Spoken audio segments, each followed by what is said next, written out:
વંદે માતરમ.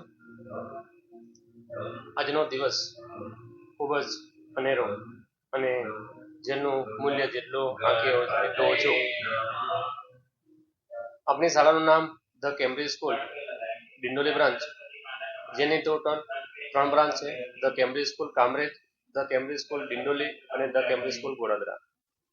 જેમાં ડિંડોલી બ્રાન્ચ ઉપર આજના દિવસે તારીખ 9/3/2025 ને રવિવારના દિવસે એન્યુઅલ ફંક્શન અને વડીલ વંદનાનું સરસ મજાનું આયોજન કરેલું છે.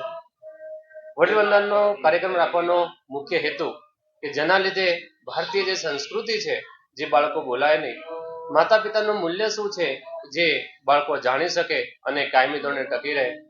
માતા પિતા એ ખરેખર ભગવાનનું સ્વરૂપ છે એવું બાળક સુધી જાણી શકાય. જેના લીધે આજે સમથિંગ 400 થી 450 જેવા પેરેન્ટ્સ બાળકો આ આયોજનની અંદર જોડાયેલા છે. ધ કેમ્બ્રિજ સ્કૂલ દર વર્ષે કંઈક નવું બાળકોને શિક્ષણની સાથે વિવિધ પ્રકારની સંસ્કૃતિ જળવાઈ રહે એવા હર હંમેશ પ્રયત્ન કરતું રહે છે. અને આ જે શાળા છે એ છેલ્લા 6 વર્ષથી ડિંડોલી બ્રાન્ચ પર કાર્યરત છે. ભગવાન બાળકોને અને માતા પિતાને અને સર્વ માનવતાઓને આ એક સદવિચાર, સારો વિચાર આપે કે જે ભારતીય સંસ્કૃતિ છે, મા બાપના જે સંસ્કાર છે એનાથી ઉત્તમ કંઈ હોતું નથી. ભગવાનનું જે સ્વરૂપ છે એ ખરેખર માતા પિતા જ છે. અને આનો લેવાનો એક હેતુ એ છે. ત્યારે હું એક દિવસ જ્યારે શાળાના ગેટ પર ઉભેલો હતો ત્યારે એક પેરેન્ટ જે છે એ બાળકને ગાડીથી નીચે ઉતારે છે અને કંઈક વાર્તાલાપ કરે છે. ત્યારે બાળક એના મુખમાંથી શબ્દ બોલે છે, પપ્પા તમને આમાં ખબર નહીં પડે. આવો જ્યારે વાક્ય બોલે છે ત્યારે એ વાક્ય મારા એક હૃદય ઉપર ઉતરી આવે છે.